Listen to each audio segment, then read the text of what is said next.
The next talk will be from Radina Matic, and she will be talking about inclusive docs, after which one of our sponsors, Red Hat, will take 40 seconds to say hi.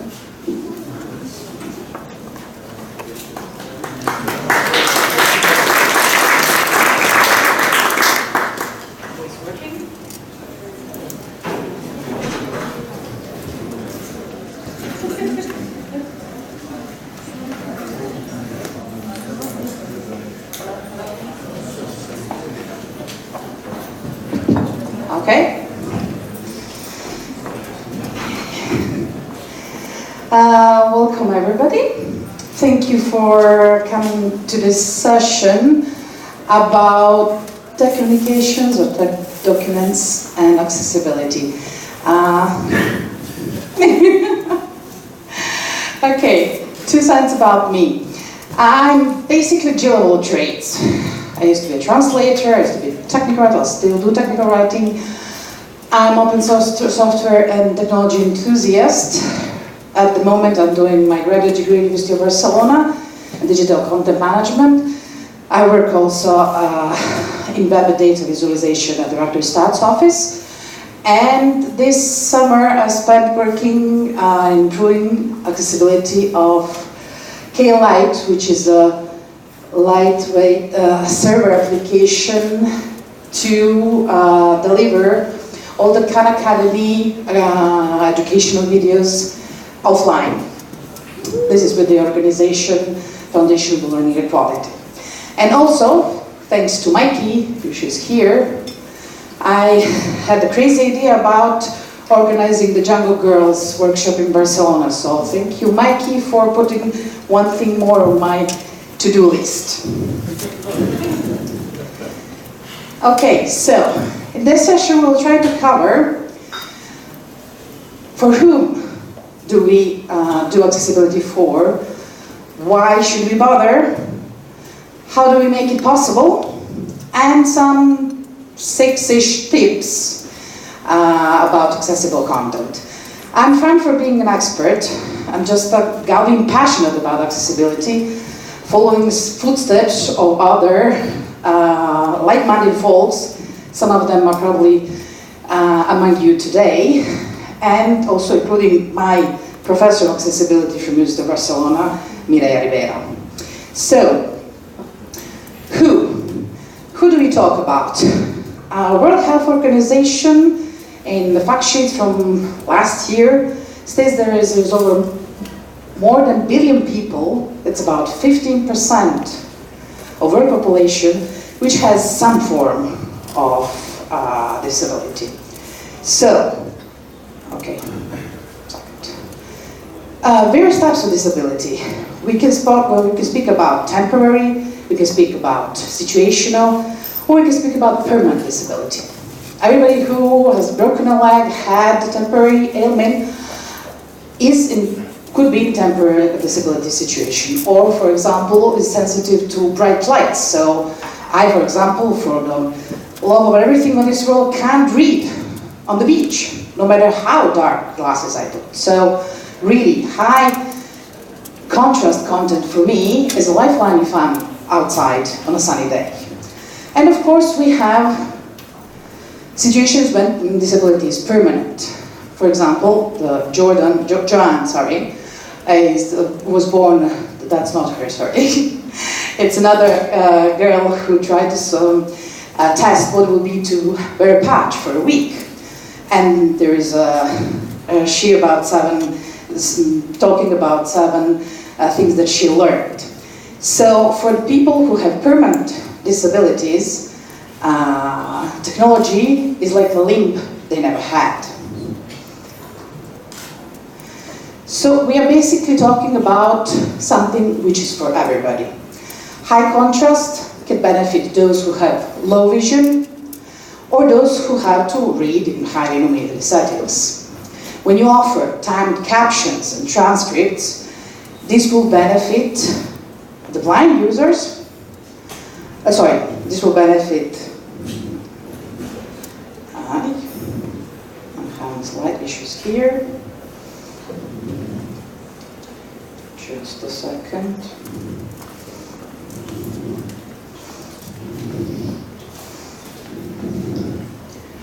Okay, much better. My notes just got hidden from me. Sorry. Technology. Okay, so if we offer captions and transcripts, that makes that content is searchable. It can be accessed by search engines, and that's another benefit apart from those who are auditory challenged. Audio version of content will always benefit the blind users, those who use screen readers, or those who prefer simply to listen instead of reading. For example, think of everybody who drives long commutes. I would like to access some content while driving. And if we, as technical writers, maintain consistent terminology, structure, navigation, we will benefit everybody with cognitive disabilities, because our content is easily readable, but that will also lower localization cost of whichever content or product we are offering. So basic accessibility is for everybody, regardless of age, language, physical and mental ability, or level of literacy. So the second, I'm really sorry this contrast is so bad. Okay, generally we can divide, or it's divided in broadly 4 types of disability: visual, auditory, mobility, and cognitive. They are often offered in reverse order from the one here, but I prefer to do it this way because it's difficult to gauge exact numbers, because disabilities are not classified all around the world in the same way, so the numbers are sometimes tricky. But generally, you have more people with low vision than those who are blind, more people with hard of hearing than those who are deaf, but they are more than people with visual problem. People with dexterity mobility problems are also bigger percentage, and generally those with various cognitive issues are even bigger percentage there than the rest. And then there is this, so for some reason, because it's such a varied population that has cognitive issues, they're always left like the last group, especially when you do accessibility training or assessment. Those with cognitive issues are always left for last. There's one reason why I put that group, apart from being probably most numerous, and this is because it includes everyone. Everyone, because it includes elderly. This is the last picture, one of the last pictures I have of my father before he left us after years of suffering from Parkinson's disease. And even though the genetics is not a sure thing, I may have Parkinson's one day, or my brothers can, or everybody else who has potentially that gene. So, incidence of disability in older age, according to, again, World Health Organization, grows. So, if by 45 to 54, we have probably 20% of people with disabilities. That jumps to almost 60 after 75. And again, considering that different countries have different ways of classifying disabilities, you have such varied numbers. This is from the same disability document from World Health Organization. Some countries estimate even 54% of those with disability have over 65 years. And another information interested, all the women have higher probability of having potentially disability with age than generally the men. So, accessibility is for everybody. If we design having in mind the extremes, it leads to better design for everyone. For example,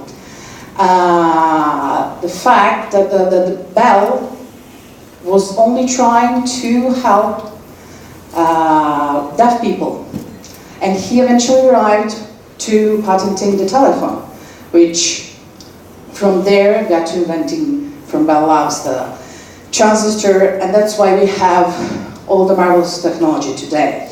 If you think of a woman being recognized parental leave as right, paid parental leave, that right eventually led to all the fathers being able to claim the same right and eventually take paid parental leave. So those extremes end up benefiting everybody. I know I always thankful for the fact that we have curb cuts. Whenever I travel, even if I don't have children, imagine people who have children and have to walk around with baby carts, with baby carriages. So every design we make for some kind of extreme, for some kind of out of the norm necessity ends up benefiting everybody. So the same thing is for digital content. So if this is not enough, what else? Why should we care? For example, because it's good for business. I'm guessing that's one of the things which you could possibly stress the most when you're trying to make business case in your projects, your organizations, about how should we accept, how should we make accessibility a requirement. So we have possible good for business points. A good PR, because you demonstrate corporate social responsibility, if your content is accessible. You have increased market share. I don't remember the exact numbers, but researching for this presentation, I came to the estimate that elderly people have estimated spending power in US of almost $1 billion, net estimate yearly. I had to calculate that in euros because I'm not really capable of imagining $1 billion. That's over 900 million euros. So, which organization, which product, which company can say no to 15% increase if we open to that kind of users, and especially considering that the large part are the elderly who may need specific type of content, specific accessibility actions. So in UK, for example, it amounts, according to Royal National Institute for Blind People, to almost 300 billion euros combined spending power of impaired and elderly, another.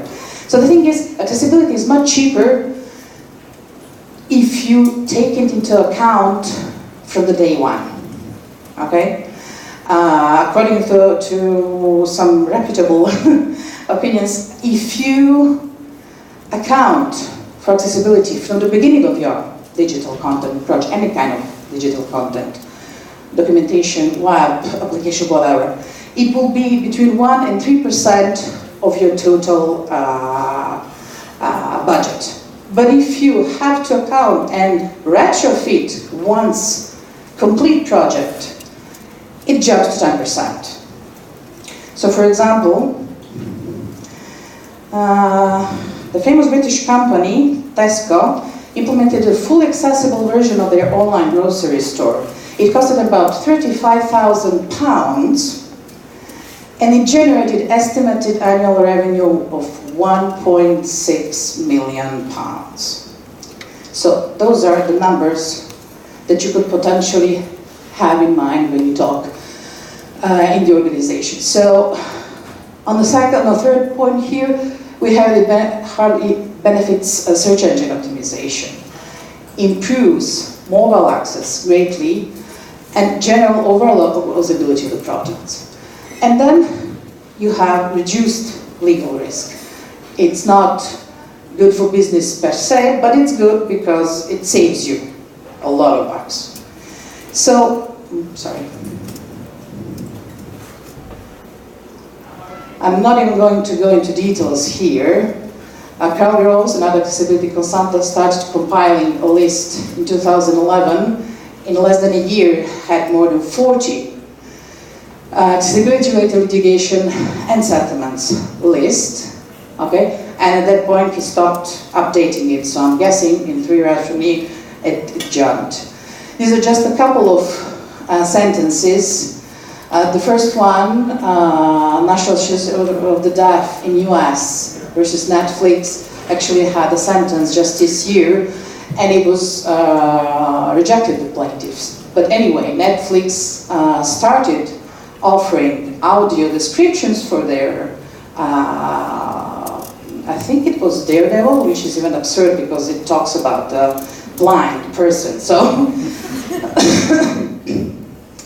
there is the famous Google Books, a couple of universities which obtained the right to offer their learning content, legitimate books to their students, even though they had legal complaints from companies that had copyright on those books. And of course, this is just from a couple of months ago, Harvard and Massachusetts Institute of Technology also got, there was a suit filed because they weren't offering closed caption to all their videos offered, especially through the EDX, massive online open courses platform. So, this is another very important point from the corporate point of view. Why should accessibility be taken into consideration? Okay, so for the strategy, how do we go about it?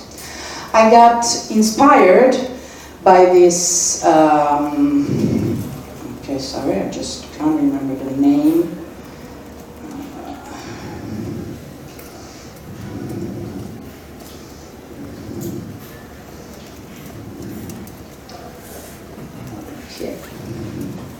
John Cotter, I was about to say Costner, so. This is his famous 8 steps process for leading change. So we're not having all 8 steps repeated here, but we can somehow extract and be inspired with his ideas. So the question is, if you're passionate, if you arrive to feel, and I hope you do after the presentation at least, feel a sense of urgency, because there are people being left behind. The most important thing is to try and define this all across the organization. So it's not just those who directly deal with accessibility. So it has to be part of the process. And every step, every small step that you do, once you made it to the point, start with the small steps. Have a vision. Whenever you accomplish one part, communicate it.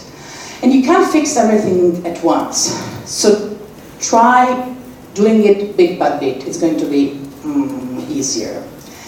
And one other important thing is you should always involve users in testing. Because no matter how you test, if you're not disabled, you have different ways of using the product. So, you can't talk about accessibility without mentioning guidelines. I'm not even going to enter here because we don't really have any time. But these are 4 major groups of guidelines that W3C has. But those are really complex documents. Somebody refers to them, it's like reading Constitution, or trying to learn with all these abbreviations, trying to learn a new language from somebody who is intentionally trying to confuse you. But think about it. Of those who ask, who do any kind of web authoring, did you learn HTML5 Specification? No. You probably learned it from different tutorials, different other resources. So when you start working accessibility, use the specification as the last resort, just for checking the last doubts. Okay, so these are the most important principles and I like to insist on them because I think those are immediately recognizable. Perceivable information, perceivably operable, understandable, and robust. Robust may not be immediately understandable, but that means that it should be available, that the content should be easily available on all platforms and devices. So how would you go about it? The most important takeaway today is you have to think about offering alternatives. Okay? We're going to see a couple of examples. One thing we can chalk off. We are tech communication, we are tech writers, documentarians. If you follow a good technical writing tips, advices, guidelines, offer plain languages, and all that you probably know by heart, you're going to have inclusive tech document. Quality tech writing is inclusive by default. You may discuss with me, you may not agree completely, but I think it covers it. Let's go. Just mentioning this dyslexia because that's something that often gets sidelined. This is, for example, used by special font for dyslexia. No? Generally, the tips are similar for those for plain writing. Responsive design. Another thing that benefits accessibility, okay? Document structure. The first 2 points are also part of good writing. Document should have a title. Generally in HTML document, that should be the same as heading 1. Headings should be sequential. Don't jump from one to another just because you like the style, okay? Style is one thing. Define that in CSS file if we're talking about HTML. Okay, page landmarks, you could use semantic HTML, 5 or ARIA, which we'll not talk about this today because that's a separate different kind of worms. I listed this, I don't know if we're going to have this slideshow available, but anyway, I listed a couple of various testing tools. They're all freely available. Images. Okay, remember the talk about the specification? Well, HTML5 specification has like 45 pages document about how to correctly define alt attribute. You're not going to look that the first day.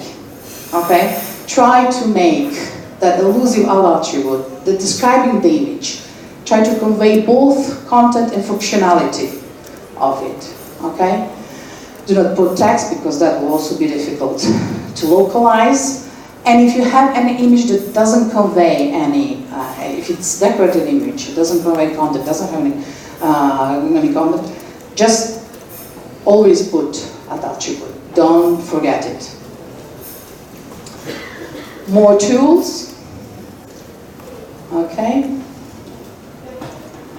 Okay, if you wondered, I don't know if you ever noticed because it's cut a bit here, this strip here doesn't change color on my whim. It's my tentative to convey, and with this light is going to be very different, but different color blindness. Approximately 8% of males and 0.5% of females have some form of color blindness. So, 3 to 1 contrast is contrast for text and background according to specification. To also have all the testing tools give you that as the information that you can check. But regarding the color blindness, anybody from London? Anybody see something specific here about this metro map? I grant you it's difficult to see. You see the lines? Color scheme is not standard. Apart from the color scheme, what do you see on each line? Apart from the color, what else do you see? Okay, so this is offer alternatives. Okay? I'm having 5 minutes mark here. Okay. Try to offer different CSS color schemes. Some people like reading black on dark, or white or light on dark. Some people like it the other way around. So if you can, offer different color schemes. More tools, I'm going to leave them behind. Tables are for data. Don't use tables for layout, okay? It's bad practice. For accessibility, you should think about structuring, leaving it simple, always making clear which is the heading of the table, and you should be okay. Links. Similar story as images. There's a long list about how to make your links accessible. There's one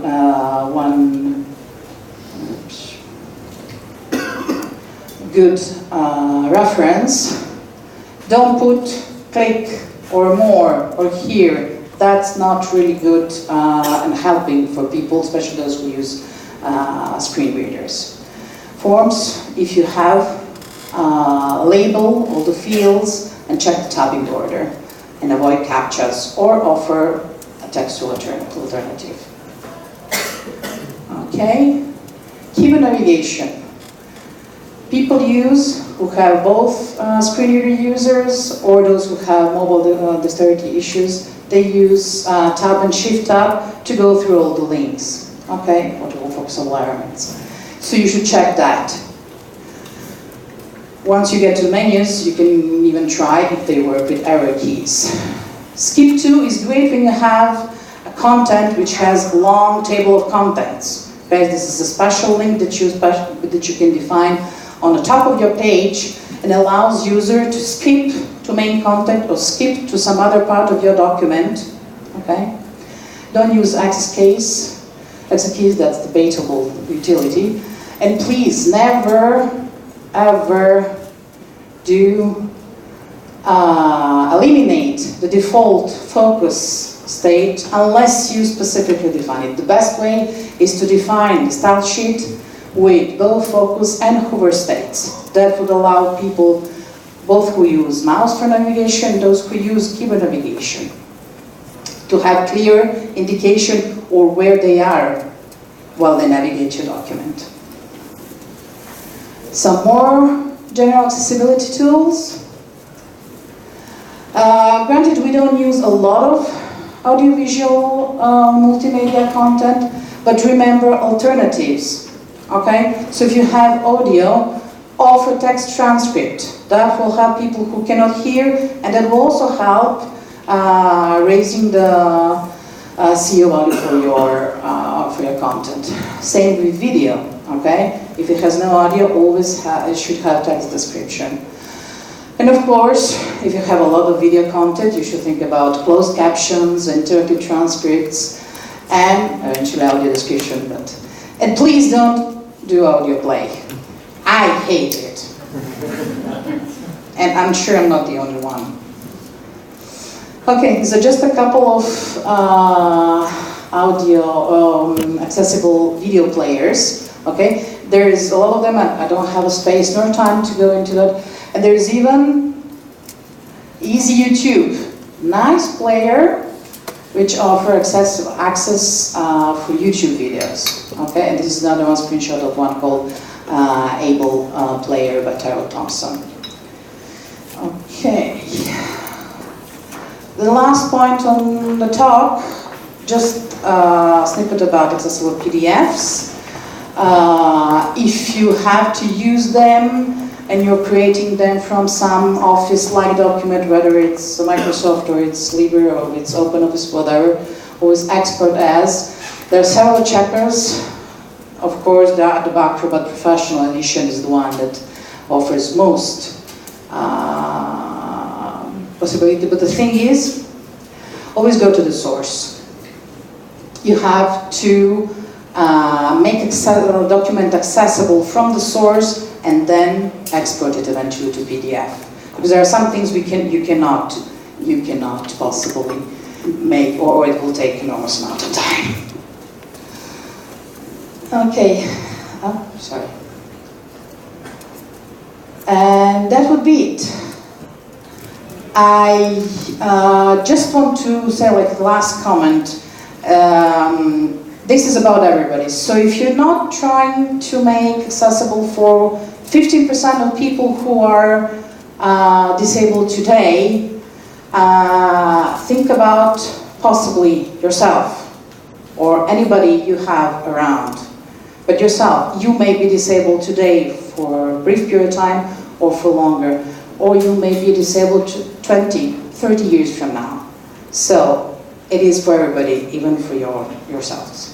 Thank you.